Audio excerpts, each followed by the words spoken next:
Hop. Le personnage principal, Lokun, je crois, mais... Lokun, ouais, c'est ça. Lokub. Lokum. Bonsoir et bienvenue dans ce nouvel épisode de Kinosaurus. Ce soir, nous allons parler de City of Darkness, un film de Soi Chang sur donc la City of Darkness, la citadelle de Kowloon à Hong Kong, qui était un endroit au cœur de Hong Kong où il n'y avait pas vraiment de règles d'urbanisme, qui en fait était un espèce de vide juridique entre la Chine et Hong Kong au sujet de qu'est-ce qu'il devrait faire de cet endroit. Donc il s'est développé plein d'immeubles imbriqués les uns dans les autres à cet endroit-là. Et c'était plus ou moins géré par la mafia. Donc ça ressemble à une espèce d'agrégat d'immeubles assez... juste en béton. Et c'est assez impressionnant. D'ailleurs, si vous avez l'occasion d'aller regarder des images, ça vaut le coup. Et donc de voir le film aussi. Donc oui. Pour parler de ça, je serai avec Julien. Salut. Du coup, qu'est-ce que tu veux dire sur ce film, toi ? Bah, déjà que j'ai beaucoup aimé. C'est un film vraiment que, même avec le recul, je l'aime de plus en plus. C'est fun. Le contexte, comme tu disais, est hyper intéressant. C'est beau visuellement, du coup. Ça joue beaucoup du coup sur la crasse. Il y a des câbles de partout. C'est vraiment un décor incroyable quand même. On a vu qui a été filmé dans un film en réel, puisque c'est une citadelle qui a été détruite en 1993. Et du coup, il y a apparemment un seul film qui a vraiment tourné là-bas pendant que c'était habité, c'est Bloodsport avec Jean-Claude Van Damme, le fameux, où il y a une scène où il marche dans des couloirs et c'est tourné là-bas. Et on voit du coup les couloirs de cette citadelle. Et on voit vraiment la crasse, quoi, vraiment sur les murs. Limite, tu sens l'odeur, quoi. Ouais, il y a plein de... en fait, c'est complètement insalubre. Et il n'y a pas la lumière du jour, c'est complètement sous néon. Il n'y a que des espèces de boutiques bizarres qui n'ont pas franchement l'air d'être au standard d'hygiène. D'ailleurs, en faisant des recherches, on a vu qu'il y avait pas mal de dentistes clandestins qui venaient s'installer là-bas parce que justement, ils pouvaient pas se faire retirer leur licence. Donc c'est tous ceux qui avaient les pires trucs qui venaient pratiquer la dentisterie, la dentisterie clandestine là-bas. Mais bon, il y avait aussi des casinos, il y avait de la prostitution, du trafic de drogue, et énormément en fait de clandestins venaient trouver refuge là-bas aussi, et énormément de monde y habitait également. Et donc à la fois cet univers du crime et de la clandestinité, c'est vraiment les thèmes du film, parce que le personnage principal se retrouve impliqué dans les deux trucs, quoi. Ouais. Et assez vite, dès le début du film. Oui, parce que c'est un migrant du coup qui vient de on sait pas d'où. On en reparlera après. Ouais, c'est assez intéressant de voir d'où il vient. Et en fait, il essaye de se faire des faux papiers. Le film commence direct par une scène de baston hyper musclée, où les mecs se battent sur du verre pilé sur le sol. C'est ultra violent. Et en gros, après, il se retrouve à parler à un chef de triade. Il lui demande de faire des faux papiers, quoi. Et bien sûr, ce chef l'arnaque. Ouais, il lui fait une photocopie pourrie en noir et blanc avec du blanco. Et qu'est-ce qu'il fait le personnage du coup ? Il prend un sac qu'il pense rempli d'argent et il part en courant. Et il se retrouve à rentrer dans cette citadelle. Et ce qui bloque du coup les gars du gang, parce qu'il y a un autre gang du coup dans la citadelle que le personnage va rencontrer tout de suite après. Et il va se retrouver chez un barbier, et en fait, le barbier il va commencer à le taper et tout, et en fait, c'est le chef de l'autre gang, c'est Cyclone, avec une scène incroyable où il fume une cigarette et il jette la cigarette en l'air, il tape le mec, hop, il récupère sa cigarette, il fume, en mode classe, ralenti. En mode pub Marlboro. Ouais. Regardez comme je suis cool à fumer avec mon cancer du poumon. Oui, voilà. Parce qu'après, il a aussi un cancer du poumon. Oui, quand même. C'est pas bien de fumer. Et Pas... tous les chefs de triade fument et ont le cancer du poumon dans le film. C'est vraiment... ils crachent tous du sang. Et ils continuent tous de fumer en mode... c'est cool. C'est comme ça. C'est comme ça. Ouais. Et voilà, du coup, il va se retrouver dans la citadelle. Donc là, c'était juste le début du film. Il y a une scène de course-poursuite incroyable avec un personnage, du coup, un homme de main du méchant qui semble avoir des pouvoirs surnaturels à ce moment-là du film. Il semble juste. Et du coup, il se retrouve, le personnage principal dans cette citadelle, à être accueilli par Cyclone, qui va lui donner un toit, et il va le nourrir, et lui donner un travail. Et en fait, il va l'accueillir, et très vite, il va être accueilli au sein de l'équipe de ces hommes de main. L'équipe de ces hommes de main avec qui il va jouer au Dajong. Il va traîner avec eux, ils sont cool. Et en fait, là, c'est une partie du film où ça s'apaisit un peu. Ça montre vraiment la vie en communauté dans cette citadelle qui, au final, semble pas si horrible que ça. Ouais, on voit qu'il rencontre une petite gamine qui fait des raviolis. Donc bon, qu'on voit quand même que les enfants travaillent. Oui. Après, on apprend que sa maman, c'est une prostituée et tout, que ça a l'air quand même compliqué quoi, de vivre là. Elle trouve celle qui découvre le cadavre en plus, non, il me semble. Parce qu'après, il y a un meurtre. Et donc... Et le moment en fait où le personnage principal, Lokun, est vraiment intégré, c'est justement quand il y a le meurtre et que en fait tout le monde sait plus ou moins qui est le meurtrier et que en gros à un moment il se retrouve à lui tomber dessus avec d'autres gars qui sont les hommes de main de Cyclone et en portant des masques qu'ils venaient d'acheter au magasin. Et en gros ils se font potes. Ça voilà. Ça fait très anime, quoi, très manga ce passage, je trouvais. Même la manière dont c'est filmé, eux, avec leurs masques d'enfants, ça faisait un côté très cartoon, quoi. Et ben même dans la narration. C'est vrai que c'est un truc qu'on aurait pu retrouver dans un manga. Bah ouais. Ce fait qu'ils se retrouvent comme ça dans la ruelle pour taper ce gars. Oui. En mode vengeance gratuite un peu. Oui, qui sont au même moment, et ils ont des masques. Lui, il a un masque improvisé fait avec je sais pas quoi, des espèces de boules de chewing-gum. Ouais. Pas mâchouillées, juste c'est des chewing-gums en forme de boule dans leur emballage, quoi. Il faut. C'est compliqué. C'est compliqué à décrire. Des bonbons en forme de boule. Voilà, il y a un masque improvisé. Voilà. Et donc il y a un de ces mecs qui s'appelle VHS qui a un slip sur la tête et qui est à la fois vendeur de cassettes porno japonaises et pharmacien plus ou moins, non?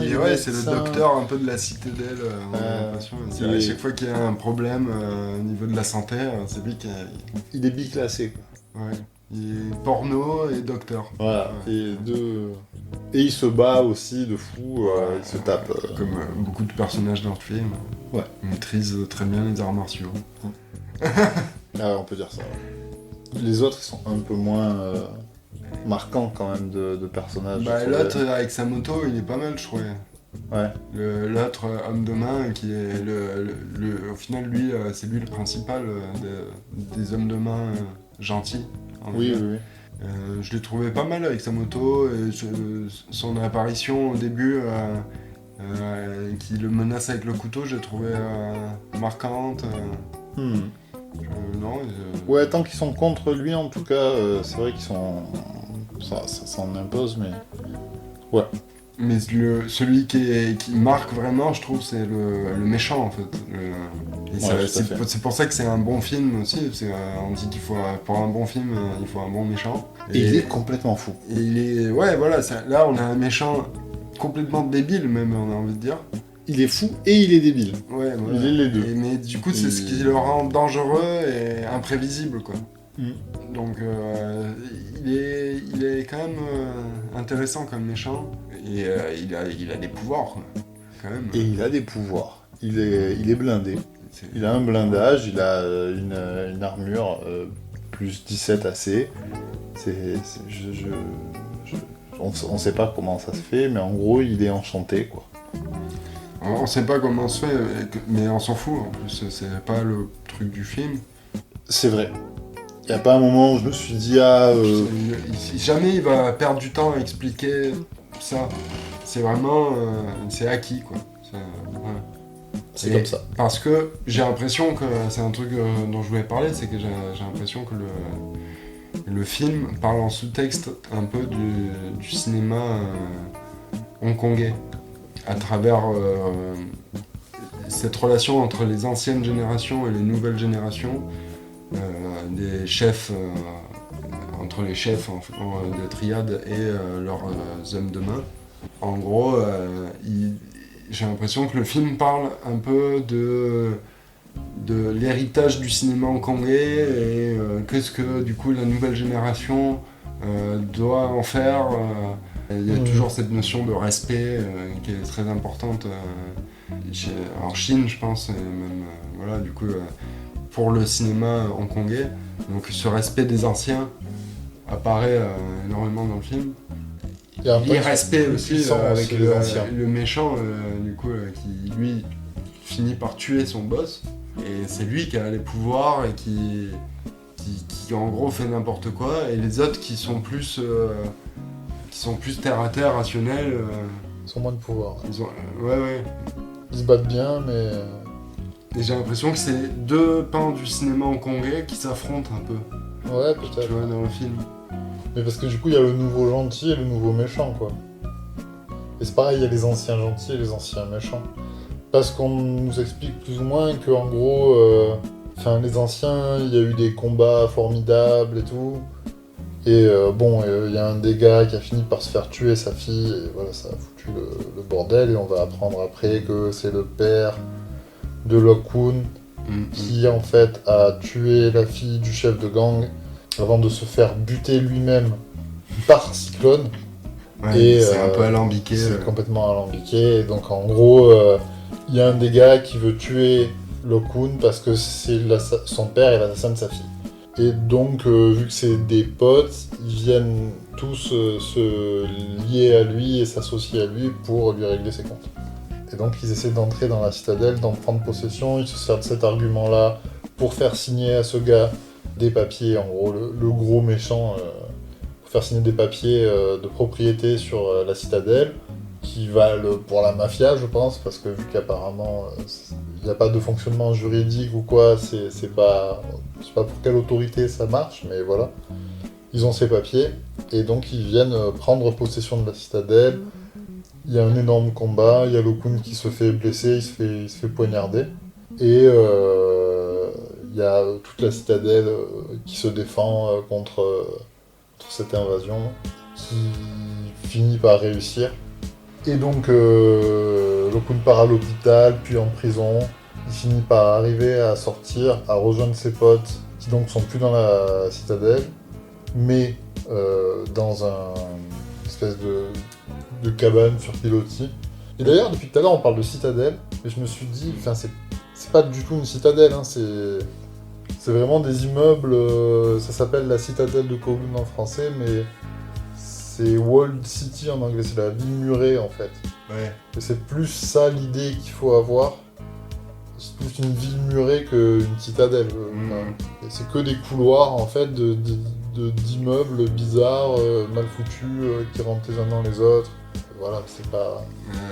D'ailleurs, quand il sort de prison, on en sait un peu plus sur ses origines du coup. Oui, parce que l'argument qu'il utilise pour sortir de prison, c'est qu'il est hongkongais. Donc en fait, c'est un migrant, mais... C'est un migrant on sait clandestin, pas vraiment- mais de la bonne...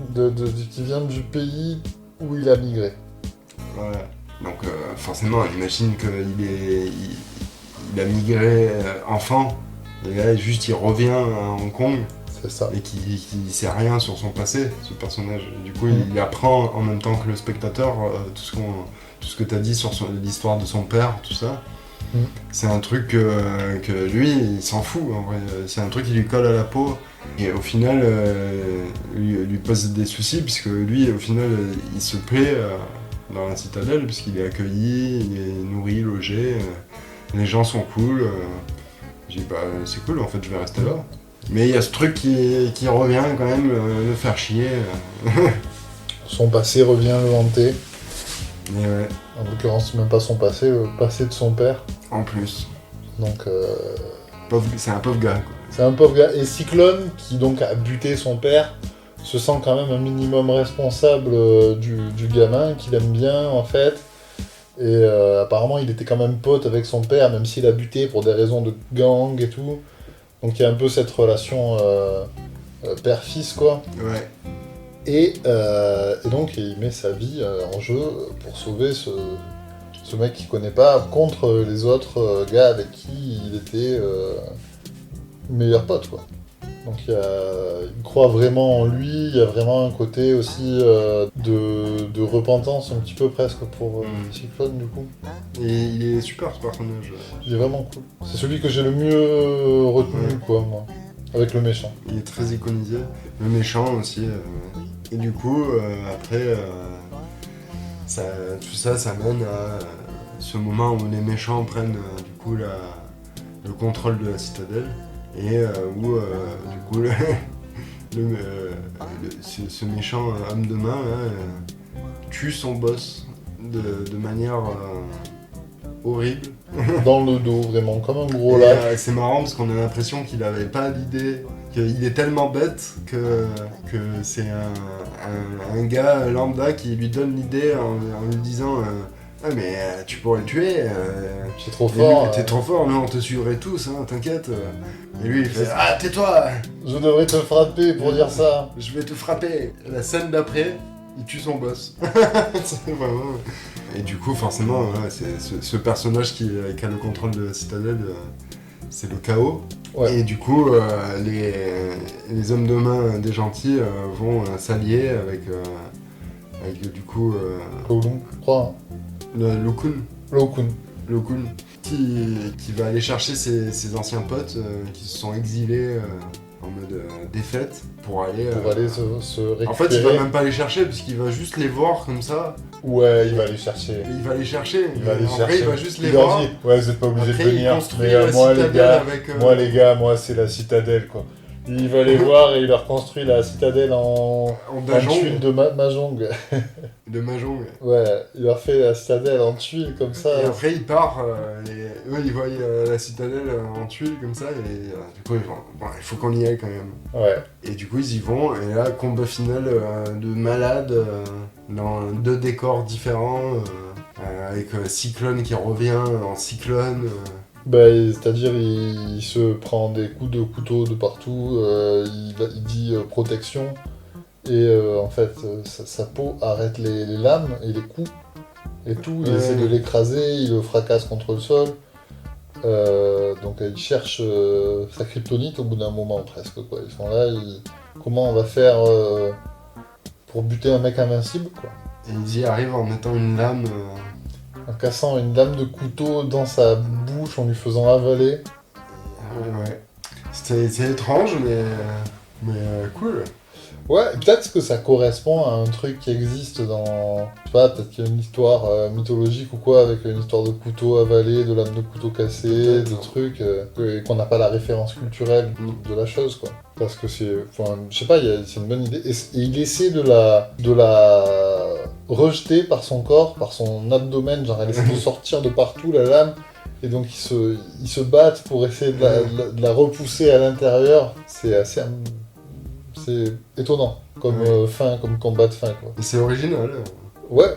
Et ça fait, encore une fois, très manga, quoi, tout ce passage. Ouais, tout à fait. T'as l'impression de voir les cases c'est une adaptation de manga. Ouais, en de plus, façon du enfin, coup, pas de manga, du coup, de manhwa, Ouais, puisque c'est chinois, du coup.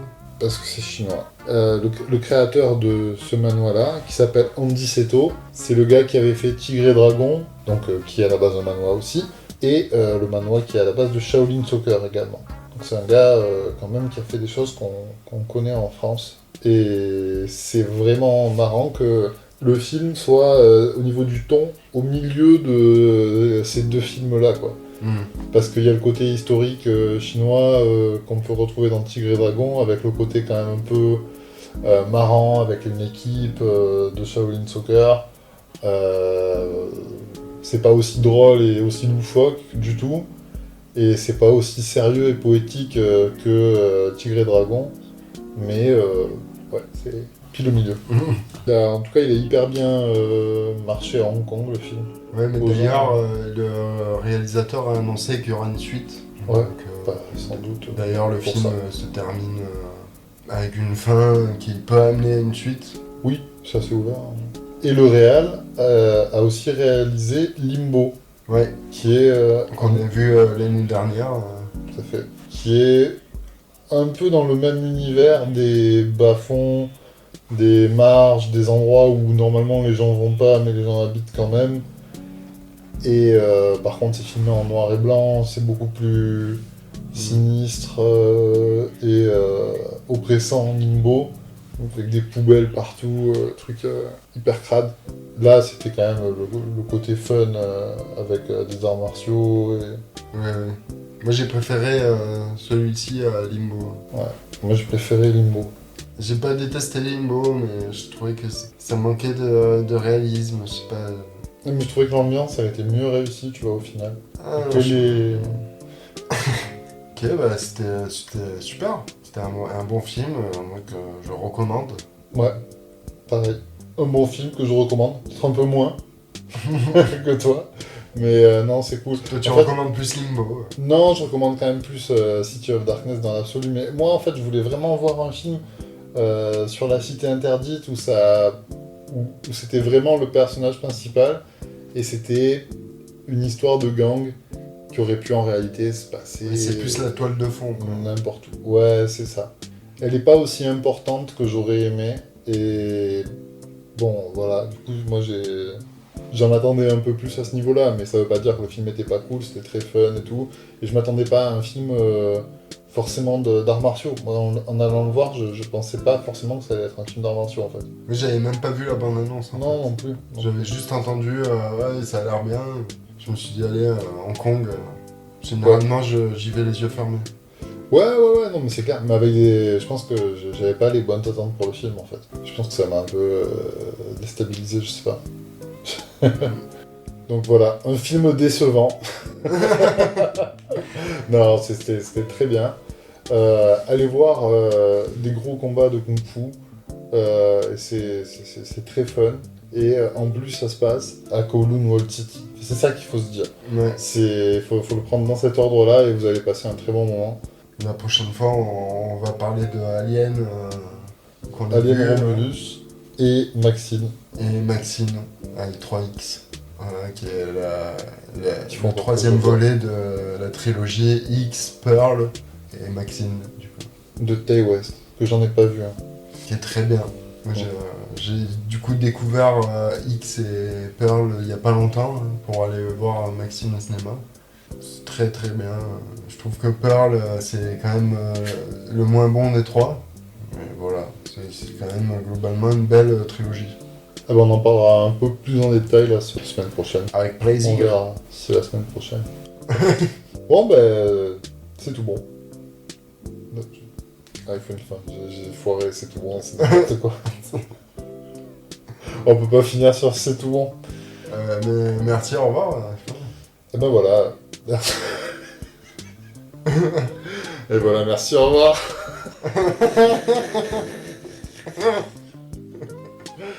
Bon, ben merci, au revoir. Hein. C'est tout bon.